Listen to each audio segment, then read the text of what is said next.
Got it. Good evening. I want to welcome each and every one of you to the first orientation meeting for the 2022 CPST Commissioners. Just for the public, CPST is Capital Project Sales Tax. This is the 5th iteration of the Capital Project Sales Tax for Newberry County. As some call it, it's the 1 penny sales tax. Tonight, I'd like to introduce to you the commissioners who have been appointed by Newberry County, the City of Newberry, and the 2 appointees from the City of Newberry appoint another commissioner from a different municipality. So our appointed commissioners, you're okay, come on in. Come on in. If you'd like to take one of these seats, your name tag's down here. They were not placed in any special order. They were just placed up there. We're just getting started. Awesome.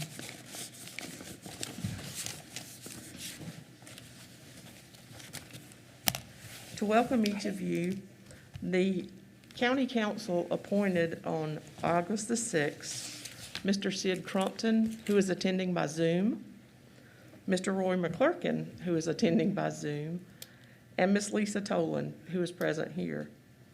2 appointees that were appointed by the City of Newberry on October the 12th were Mr. Cornelius Cromer and Ms. Allison Johnson. The 2 commissioners met to appoint the 3rd and final commission from the municipalities, and that person is Ms. Renee Joyner. Ms. Joyner is serving her 4th time on this board. Ms. Tolan is serving for the 3rd time. I hope they enjoyed this next one as much as they have in the past. It can be quite lengthy at times, but it's nice to have you both back. Newberry County also appoints 2 alternates to the board in case that one of the commissioners cannot complete their full term during this process. Those 2 alternates are Mr. Mike Reed and Mr. Harry Wirtz. Welcome to all of you, and thank you for your willingness to serve the citizens of Newberry County for this purpose. At this time, I'd like to introduce you to our interim county administrator, Mr. Tony Mcdonald. He's seated here on the front row. He'll also be part of our process. Mr. Jay Tothaker here is the Newberry County attorney, and we also rely very heavily on our consulting attorney, Mr. Theo DuBose from Hainsworth, Sinkler, and Boyd. At this time, I'd like to turn it over to Jay Tothaker to inform you of some of the processes that we will have and the other information that is strictly must be followed for this board.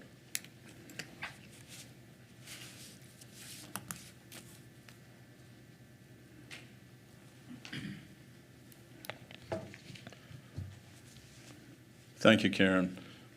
Thank you for agreeing to serve, commissioners, and thank you two for returning. This is will be my 3rd iteration that I've been involved in. As Karen said, my name is Jay Tothaker. I'm the county attorney. And the first order of business under my section is for us to open the floor for nominations for a chair and a vice chair. So without further ado, I don't know, are the people zooming in? Okay, because I don't see them. Oh, okay. Hopefully they can hear. So I'll entertain a motion first for chair. I'd like to make a motion, Lisa Tolan, based on her experience. Lisa. Do I hear any other do I hear any other nominations? Hearing none, I will do what I normally do, and this is a council issue. If there's not objection, we will elect Ms. Tolan by acclamation, which means there's nobody else, and you all agree to it. I didn't mean it that way, Lisa. So congratulations on being the chair. Now I'll open the floor for vice chair. I make a nomination. Yes, ma'am. For Ms. Joyner as our vice chair. Do I hear any other nominations?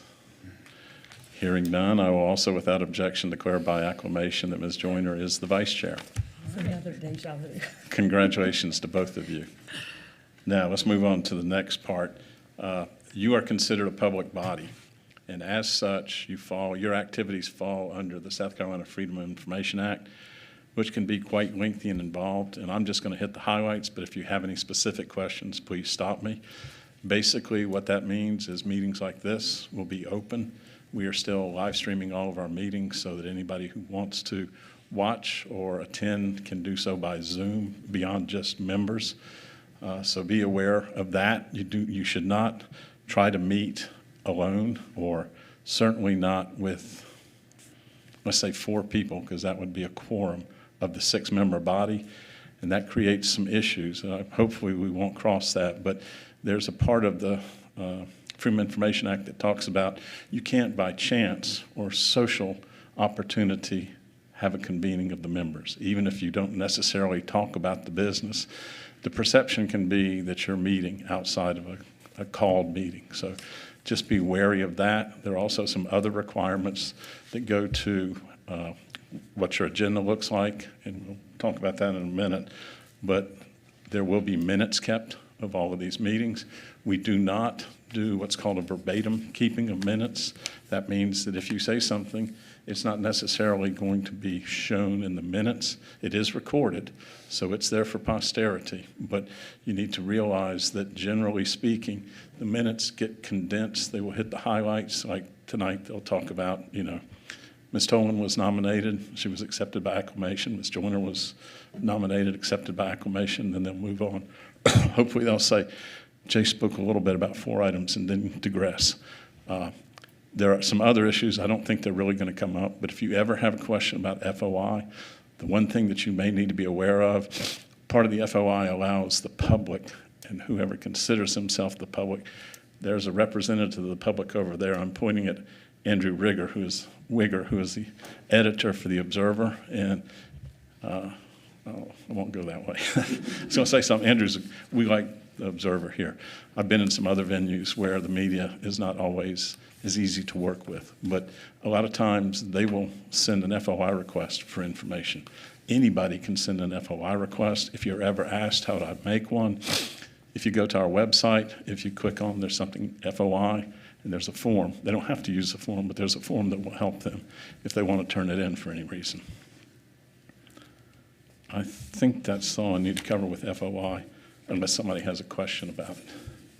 It's a whole lot more involved than that, but that's hit the highlights, and as we progress through your meetings, if something arises, I'll certainly be glad to address it. The next item that's on here is the agenda format.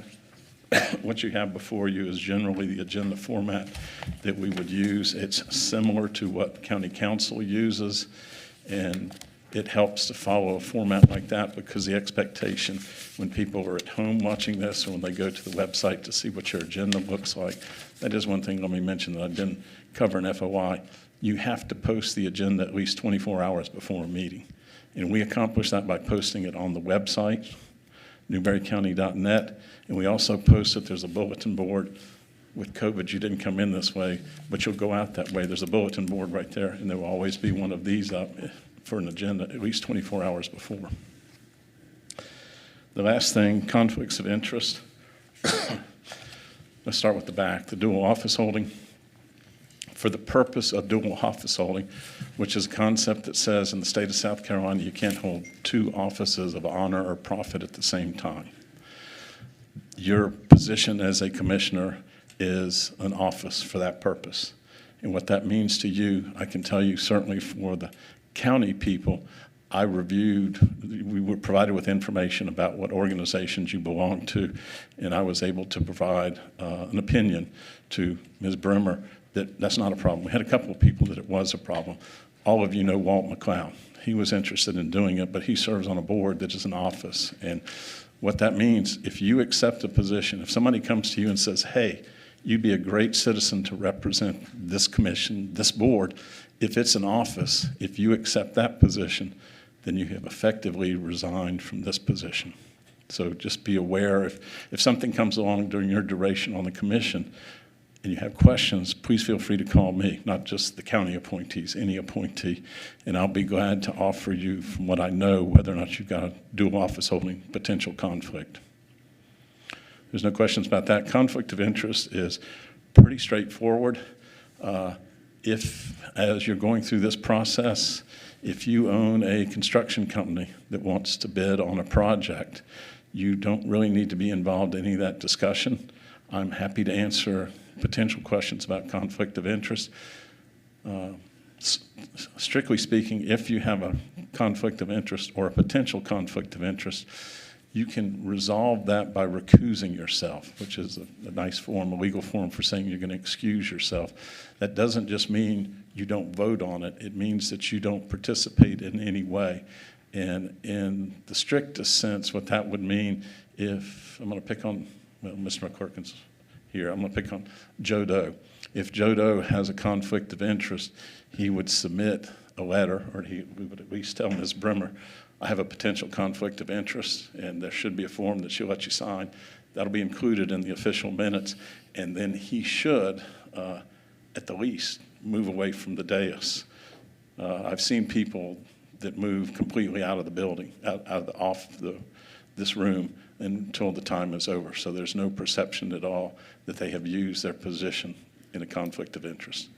I've worked with county councils before in other places, not here, where it's been sort of interesting because a council member who had a potential conflict of interest would give the letter, and then he would sit at council, and as they were talking about it, you could tell he was trying to influence it. I don't rule on anybody, but I will tell you where conflict of interest becomes a problem, we have a pretty strict ethics law, and conflict of interest is defined in that. I went through it kind of quick. I'm happy to answer any questions. If not, thank you for your time, and thank you for being a commissioner.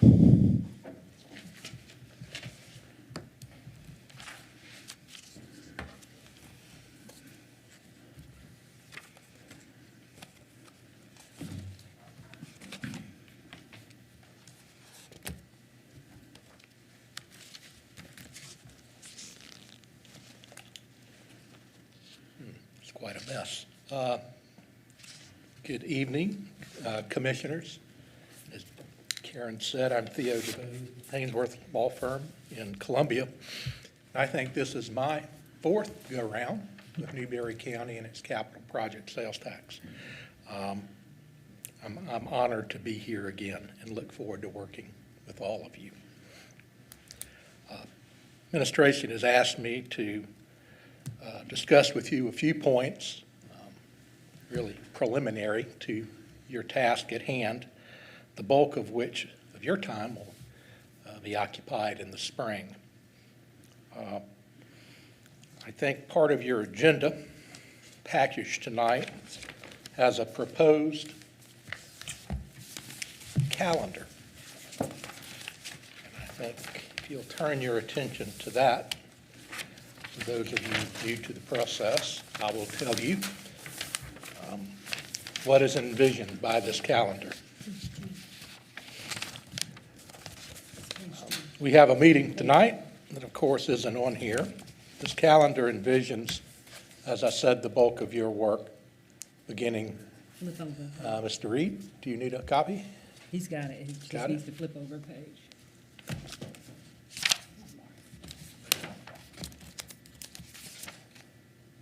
Thank you. Bulk of your work in winter and spring on this project. So the first meeting in 2022 would be a process meeting where you determine how you want these projects from around the community to be presented to this commission. It's your choice. In the longer handout that I believe you have, you'll note that state law provides for this commission to be established in the manner Ms. Bremer said, and it provides that the commission delivers a ballot to county council. That's all it says.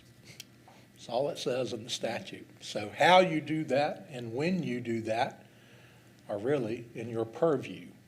I'll tell you, the outside limit is if council receives your ballot, council needs to adopt an ordinance to call for the referendum on your ballot, and that ordinance needs to be adopted no later than August 14th. Council meets twice a month, if you know, so that would generally have a hard deadline of providing council with the ballot by the end of June. There are occasions when council doesn't meet the first week in August, which would mean you've got a hard deadline in the middle of June. The calendar in front of you attempts to forestall any complication there by having your work completed in mid-May. That will avoid any complications.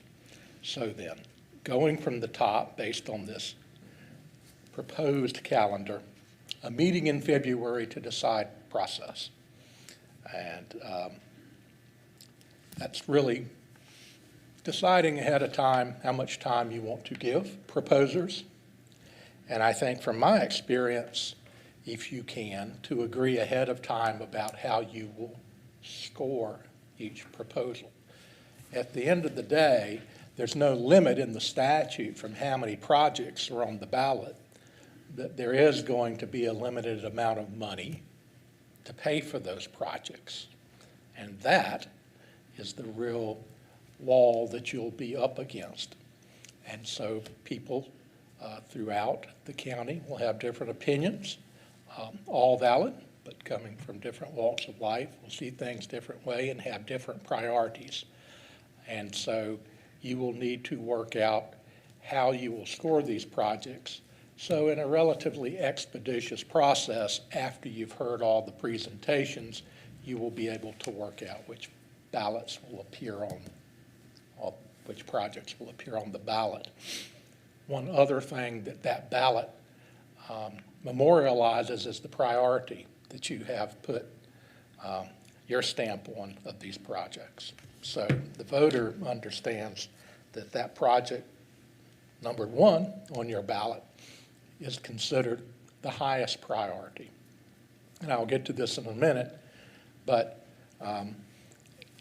the lowest one on the ballot is the lowest priority. And that matters because in some cases, lowest priority might not get funded or might be funded later in the process than some of the other higher prioritized projects. Going through this process more than a few times, I think that February meeting that's suggested here is a good idea. It's easier to, I believe, and in a more relaxed environment, set up that scoring process rather than when you have a bit of a deadline approaching in late April after you've heard all the project presentations. It'll allow for considered reflection without either having already at that point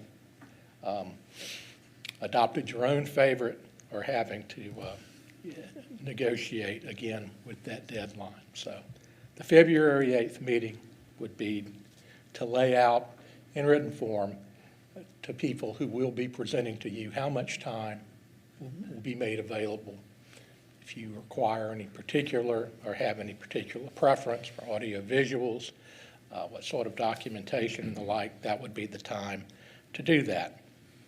Because, not shown here, but council has set up for projects that would have the county's sponsorship behind it, a March 16th deadline for turning in projects.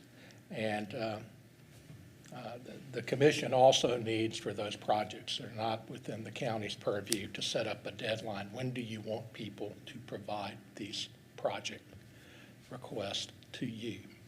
That would be sometime in March. Between the submission of projects and beginning with hearings on the projects, somebody needs to decide who goes first.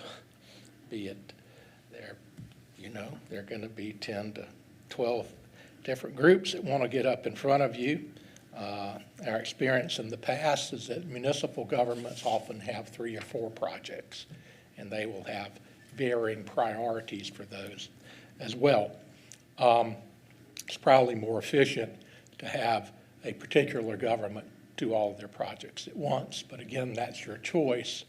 I would recommend that once projects come in, that you delegate to staff with my assistance, setting up the calendar. If you want to have another meeting in March to do that yourselves, you can do that. But I think in the past, that's been administratively decided, just to take some of that burden off you. The meetings in April are just what it says. Project proposal presentations. I think that based on the experience of those of us who's been here before, it's taken 3 evenings to go through all those and to allow everyone who is presenting ample time to discuss their project, and to also allow for a good colloquy between members of the commission and each proposing group about the merits, pros and cons of their particular projects. You could probably shorten that to 2 nights, but they would be long nights. And I think affording both yourselves and the presenters a more relaxed atmosphere is to everybody's advantage. After you've heard everyone, a little time to reflect, and then you come together again over 1 or 2 nights to make a decision. I think the last 2 times I've been through this here, it's been 2 nights, a week or so apart. So you hear what everyone else has to say, and you think about it. And under this calendar, you would come back finally on the night of May 16th, make a decision, and staff with my assistance would develop the ballot for release to the public. What you will come out with is a ranked list of projects and cutting it off where the estimated revenue available ends. And I want to say something, but I'll get to that in a minute. Once you have completed the ballot, it's delivered to county council, and your service, much appreciated, is discharged. You're done. This commission has no further role in the process. The process is council still has to approve that ballot by 3 readings on an ordinance. I think they have a public hearing, and then they deliver it to the election commission by noon on August 15th, and then it'll go on the ballot for the November election.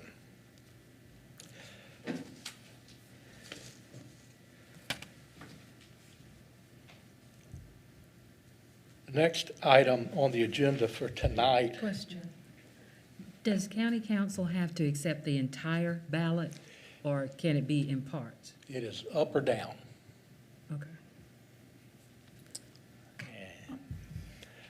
Question 2, are you finished? Yes. Okay.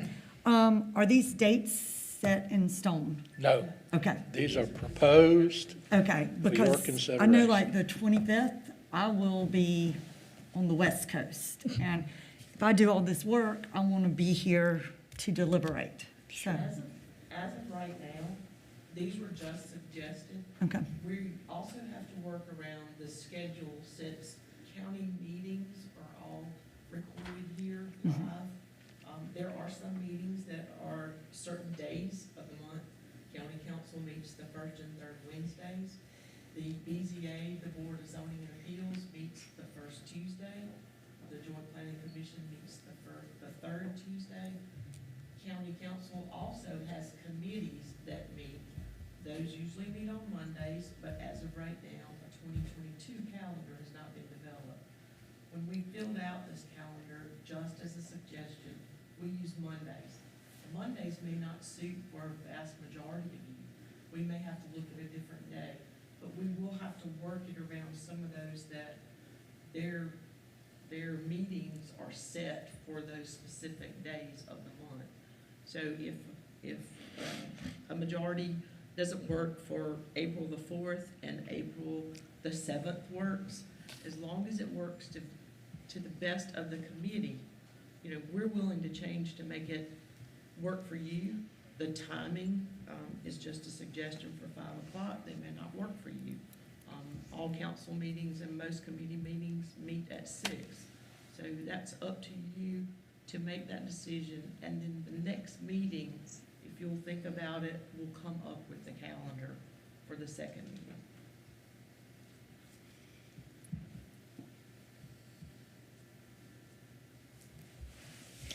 And Ms. Bremer, did you anticipate another meeting before the end of the year to adopt this calendar?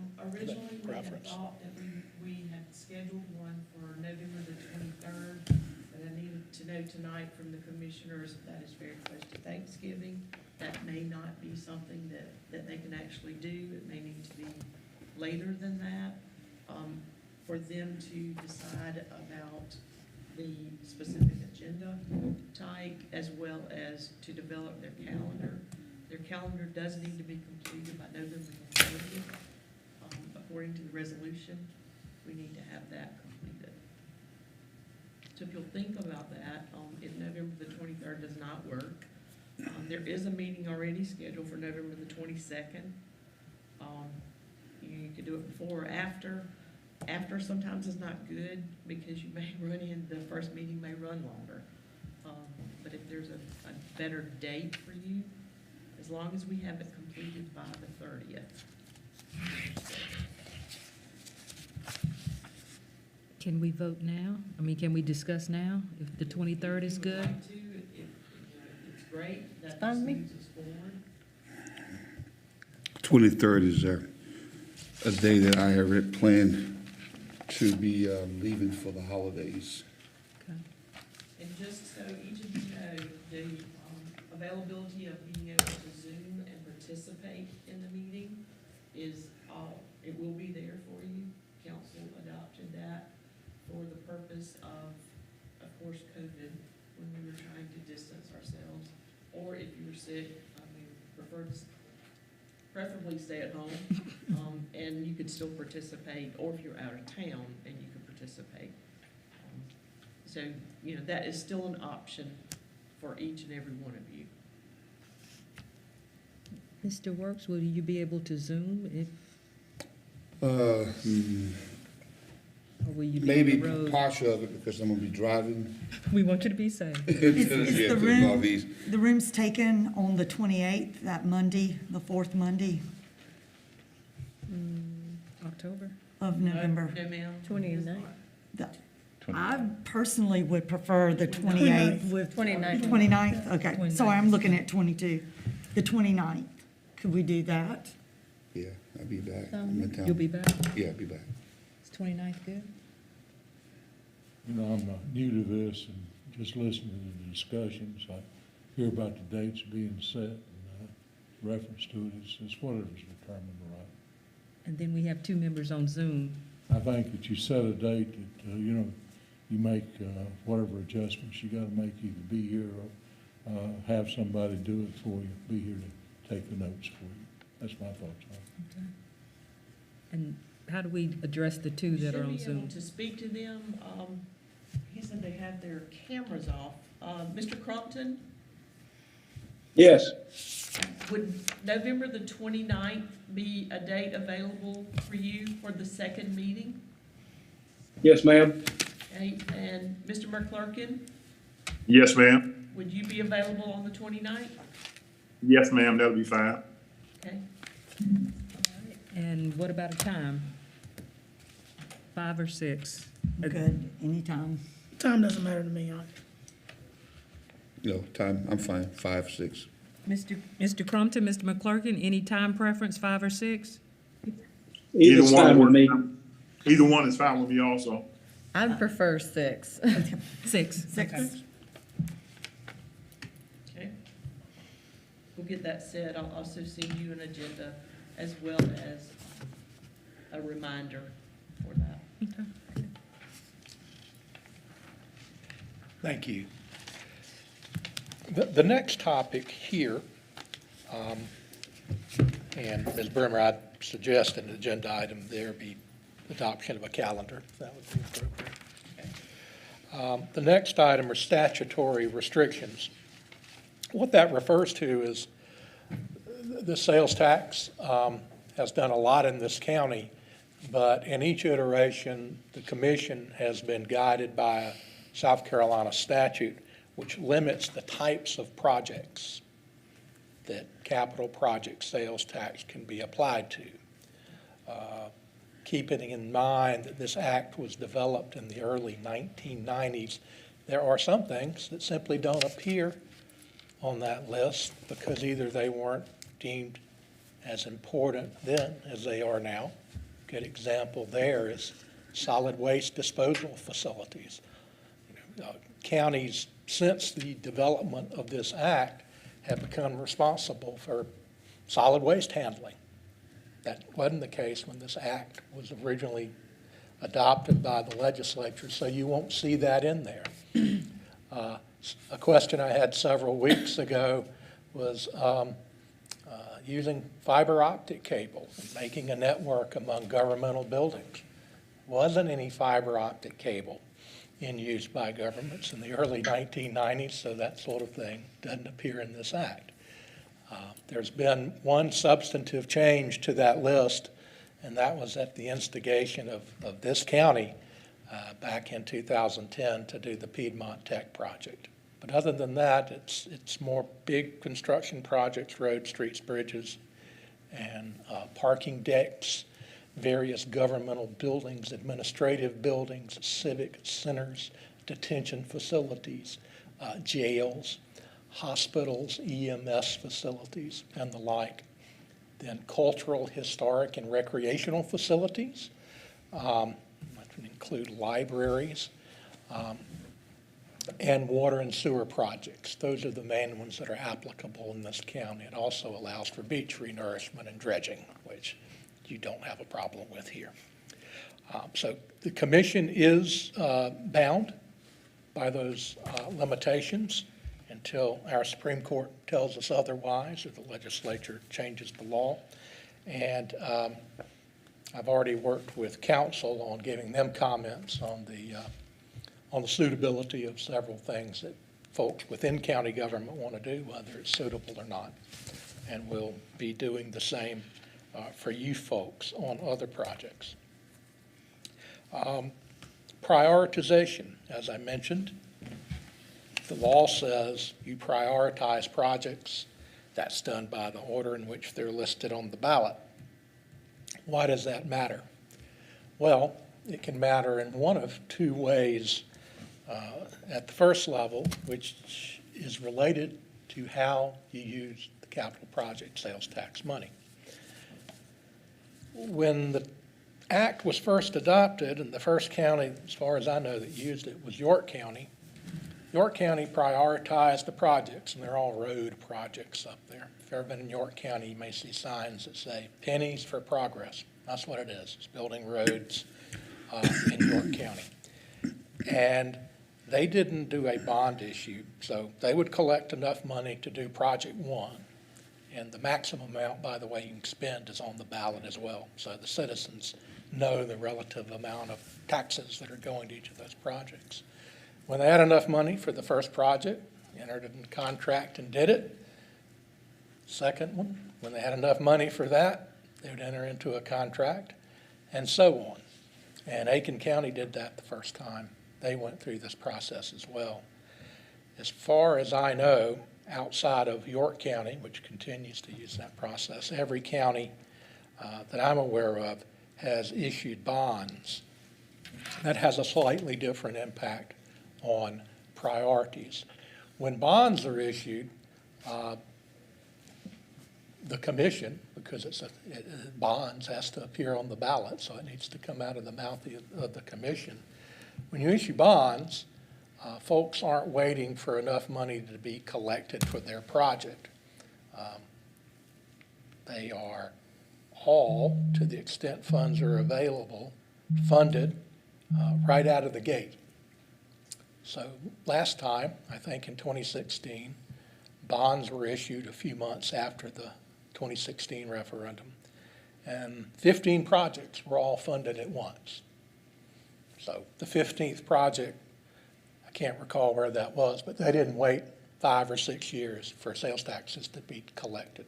Their project was at the same level of priority as a practical matter as the project at the top.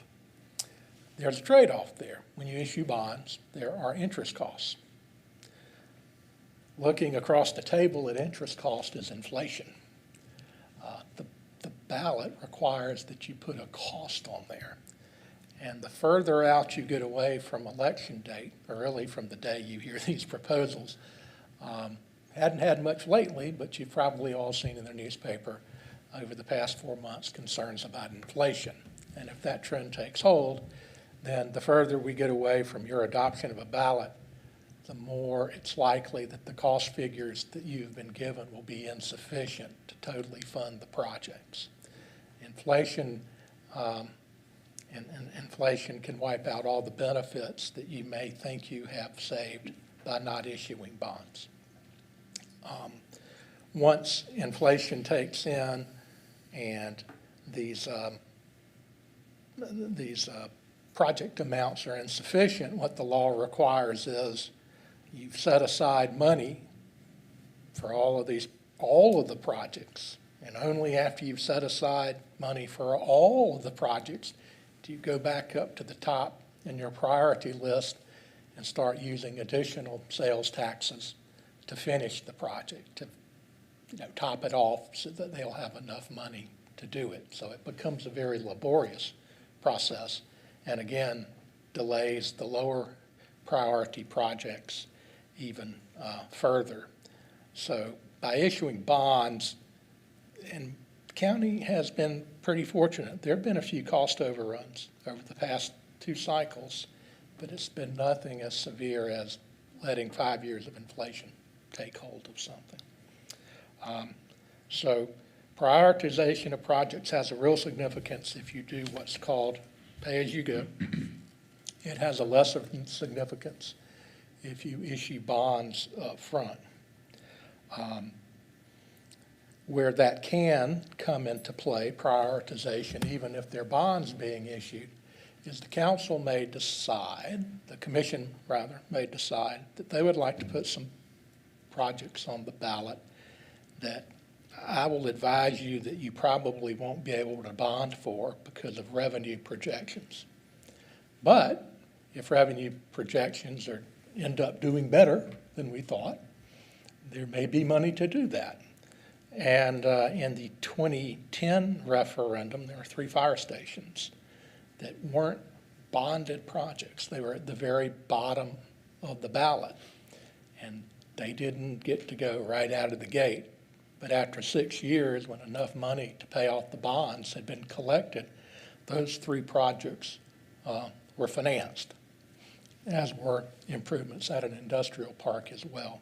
So those were the non-bonded project concept actually married up well with the lowest priority projects, where you're telling the public, if there's enough money at the end of the day, into the 7-year cycle, we'll do them.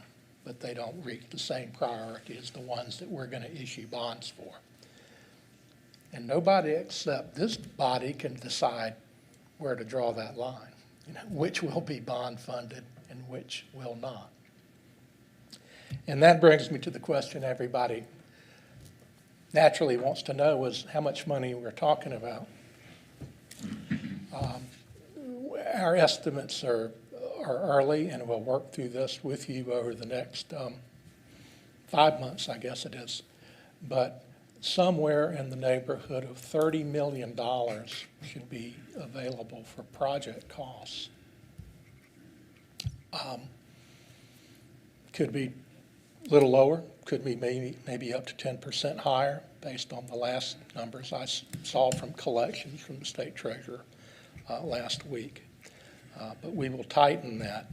We're both dealing with money that should be left over from the last go-around, which will be absolute numbers, and then we're also doing a little bit of crystal ball, trying to tell y'all how much money will be collected in the 4th quarter of 2030. And so that's an estimate. I will tell you that those estimates are going to be based on collections over the past 2 years. COVID does throw a little bit of a curveball in there, but we'll look at the past 2 years. And then that figure is discounted some. That's the recommendation that the county administration has gone with in the past, is don't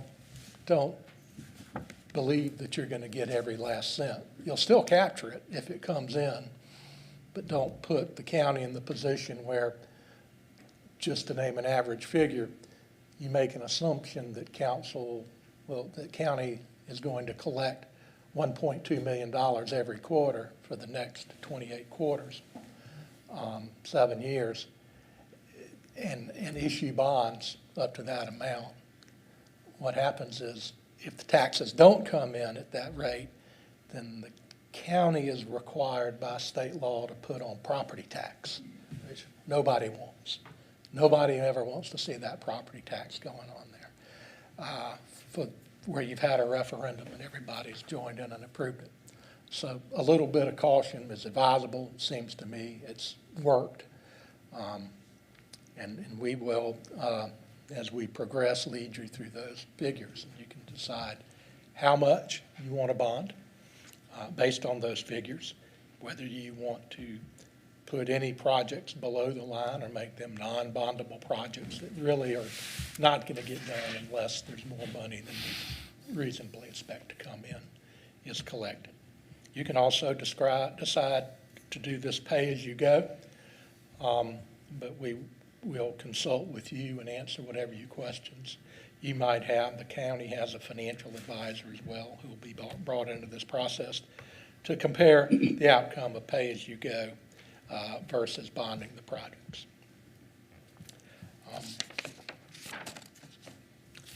I think I've said what I'm going to say.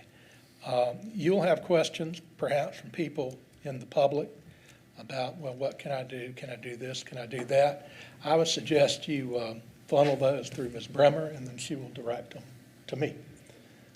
Most of these questions, as far as is my project allowable, can be answered pretty quickly. There are a few that are head scratchers. Do they fit into this list? But we'll be as responsive as absolutely possible. Madam Chair, glad to answer questions at this point. I don't have any at this time. Okay. How much money was the last 2 years previous to this? You said 30 million. Yes, sir. How much money were the last 2 years prior to this? Estimated money that the projects were. Okay, well, the 2010 referendum, they issued. Pardon? The 2010 referendum, let me just summarize. The 2010 referendum was based on a bond issue of $15.6 million. The 2016 referendum was based on an estimate of bonds of about close to $20 million. 21. So why, I guess we have a $9 million increase from last year that you're estimating it would be? Well, that's an estimate from 2015 figures. We used an estimate, I think, in 2015, when all this was developed for the one that's still in place, of a little over $800,000. Sure. In the past 2 years, quarterly collections in this county have been over $1 million. And so that adds up. The last one I saw for the quarter, which I suppose would be the quarter ending October 1st of this year, was over $1.3 million. So there's been a significant growth. Yeah. Thank you. Yes.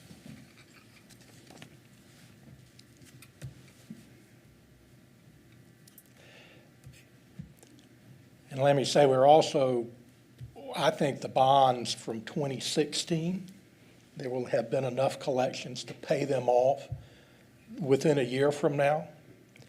And any further collections from that date until April 30th of 2024 can go to this and it makes more money available, in other words. One other thing that came up at County Council last night, when you start thinking about these quarterly collections, you do have to keep in mind that if you do a bond issue, there's interest. So if I told you were going to collect $1 million per quarter for 5 quarters, I mean for 20 quarters, $20 million, you don't go and fund 20 million of projects. You've got to reverse that back into a debt service figure. So you're really going to issue around 14 million. You're going to issue 14 million, then you have another 6 that'll go pay interest on those bonds. So you can't look at the quarterly collections and multiply that and come up with funds available for projects. I understand.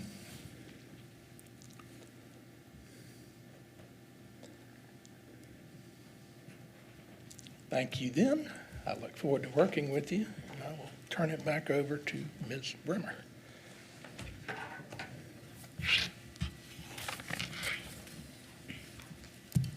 Thank you, Theo.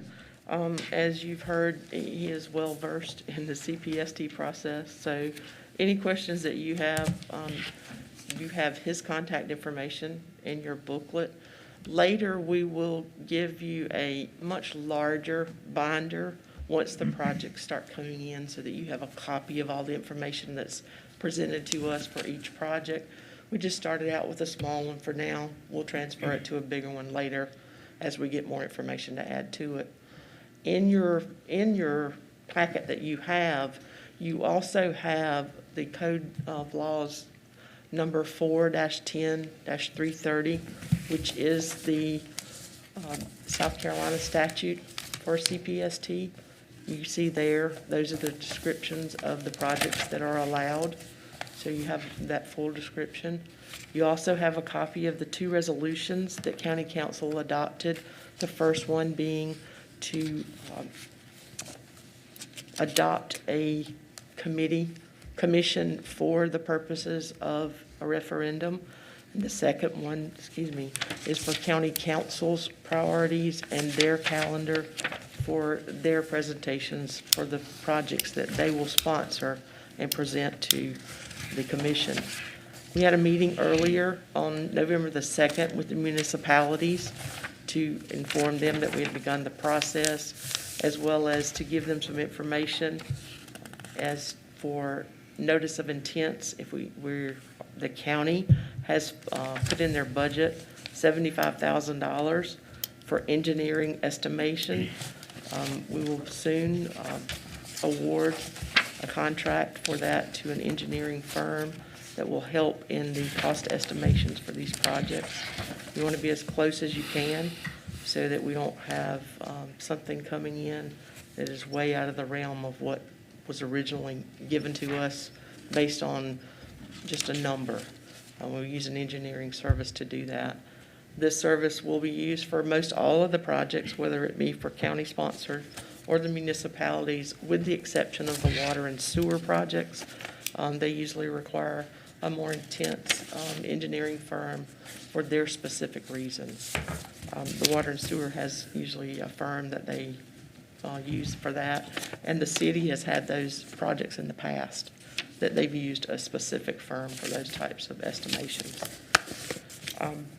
At this time, if you have any other questions or any other concerns relating, please offer. Just curiosity of like how many are typically presented and how many are chosen? The county last year had just the county sponsorship, requesting county sponsorship was more than 15. There were some projects that were not even eligible nor feasible. The county also has a set of priorities that they ask for these to be completed that shows your ownership of the project, how you're going to be able to sustain the use of the project, what are your revenue funds, and things of that sort. So some of those didn't even meet those criteria. And then they listened to each project, each one had it presented after that, and then they had to decide which ones they felt were most worthy to go forward. At this point, there has been no idea expressed as what would be considered an anchor project as we've had in the last 2, or actually last 3, because the first one, we had Newberry County Library. In the second one, we had the Piedmont Tech satellite location here. And one last time was for the 800 megahertz radios for all law enforcement and the public safety service. The sheriff spoke last night, speaking how the 800 megahertz has really helped with them even communicating within the county or the surrounding counties for any type of emergency that was going on, whether it be for law enforcement or fire and rescue. So those were considered the anchor projects to help with the passing of the referendum once it gets to the ballot. At this point, we've not been given one. That's still time to come. We've asked that the deadline for county sponsorship is November the 30th for them to give us the intent of what they want to present. The deadline, we're asking the municipalities to get theirs as well to us as soon as possible if they plan to use the estimating service. But their deadline is extended further than that if they're not using that service. It has to be to us in time to get it in a presentation form for you once you start hearing the projects to be presented to them. Last year, we did not have the videoing capability. Last time, we did not have the video capability that we do now, so they will be recorded. Each of these meetings are recorded. You can review them on YouTube, so you'll be able to go back and listen to those presentations again if you missed something in the beginning. Most all of them have documents to hand to you to give you that written documentation you can refer to. But that will be available when those presentations start taking place. I'm guessing those, like, here in the project proposals are like longer meetings. Usually they are. I could not, and I hate to, I would say they probably, Okay. depending on how many projects are there and how long you want to give them. And it's been a while since we had those, so right offhand, I can't tell you how much each one was given. It was less than maybe 30 minutes, Like somewhere in 20 that or 30 neighborhood. minutes. 20, I think, It was last 20 year, minutes, and or then last we time. probably did 6 or 7 each time. It just depends on how many you get, what in depth the presenter, they still got to fit in that time frame. We had so many minutes in between the projects, so the first one would be able to get out and the next one set up. And so we want to give them time to do it, but not all the time. They will be limited. So they'll, try to get all their points in concisely to limit that time. Those, right now, they're looking at, we're looking at those April dates. So those, we can spread them out.